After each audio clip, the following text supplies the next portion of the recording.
नाज़रीन अवामी न्यूज़ में खबरें सिलसिलो जारी है। वक्त खैबर में खबर ॾींदा आहियूं। उडेरलाल खैबर ऐं खंडू जे एहसास कफ़ालत सेंटर ते मुस्तहक़ औरतुनि खे मिलंदड़ 12,000 रक़म मां 1000 खां 1500 रुपया कटौती कई पई वञे। उन मौके ते पीटीआई यूथ विंग ज़िला मटियारी जे उहिदेदार आसिफ मल्ला ऐं इरफान शौक़ जिन एहसास कफ़ालत सेंटर जे विज़िट कंदे सहाफ़ियुनि सां ॻाल्हियूं कंदे चयो आहे त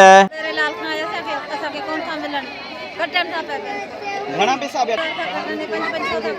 पैसा तव्हांखे मिलिया न छा था चवनि कटींदासूं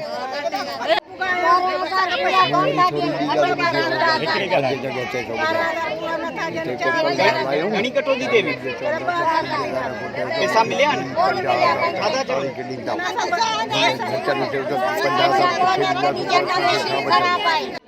अज अस पाकिस्तान तहरीक इंसाफ यूथ विंग ज़िले मटियारी तरफ़ा एहसास कफ़ाल जी विज़िट कयासीं।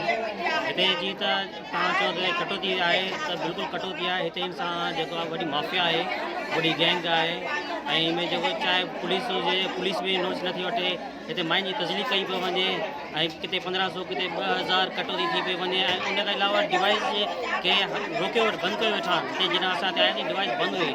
असांजे चवण जे मुताबिक़ हिन कम खे स्टार्ट करे छॾियो, पर वरी बहाना कयूं त सिग्नल न आहिनि, नेटवर्क न आहिनि, हीउ मसइलो आहे, फिंगर नथा लॻनि फिंगर नथा लॻनि। हिते पाणी जो इंतज़ाम आहे, न को SOP इंतज़ाम आहे ऐं माइन हिते गर्मियूं में ऐं तज़लील कई पई वञे।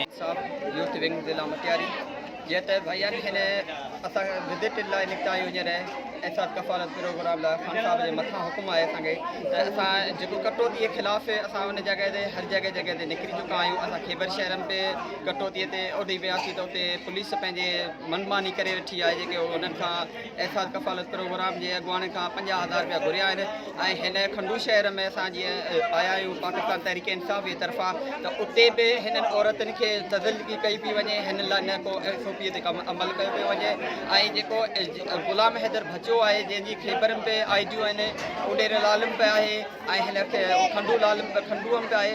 अफ़सोस जी ॻाल्हि आहे जेको 10 IDU पंहिंजे पाण लाइ रखियो वेठो आहे। हिकिड़ो पंहिंजे नाले सां, पंहिंजे भाइरनि जे नाले सां, पंहिंजे वाल जे नाले सां हीउ ज़ुल्म आहे ऐं हथ सां हीअ जेके एजेंट विहारे वेठा आहिनि जंहिंजी 1500 2,000 रुपया तारीख़ आहे उहे हथ सां ॿेड़ी ॿोड़ियो वेठा आहिनि ऐं उनजी कटौती जेको आहे उन 1000 खां 1500 रुपया कई थी वञे।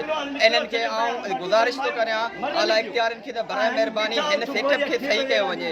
पेमेंट असांजी शुरू थी एहसास कफ़ालत जो त असांजो इहो फ़ैसिलो कयो वियो त जेके क़िस्त हलंदी उहा ज़िला इंतिज़ामिया जी तरफ़ां ॾिनल कैंपुनि ते हलंदी। त हुन सिचुएशन में इहो त जॾहिं कैंपू असां नोटिफाई करायूं पिया त ओॾीमहिल इहो स्कूल जेके आहे उहो खुलियल आहे त स्कूल असांखे मिली कोन था पिया। यूनियन ऑफिसूं असांखे मिलियूं जेके माना हुनखे लोड खे बर्दाश्त करण ऐं हुन में पोल्यूशन में कोन मिलियो। सो हुन लाइ असां हींअर AC साहब मटियारी जेको आहे सो हुन खां नोटिफाई करायो आहे। सुठियूं साइटूं नोटिफाई थी वियूं आहिनि ऐं कमु जिते बि सही कोन पियो हले अलाह कंदो अॼु या सुभाणे ताईं असां सॼो इहो सिस्टम सेट करे इहो स्कूलनि में कंदासीं।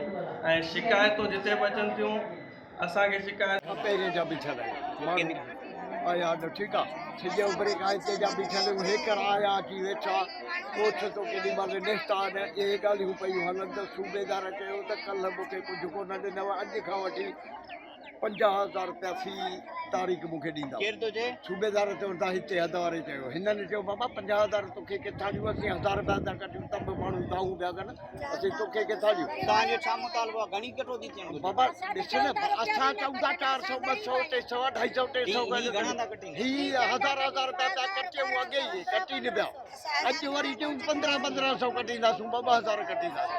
मज़ीद खबरों और तफसीलात के लिए विजिट करें हमारी वेबसाइट www.awamiNewsHD.com।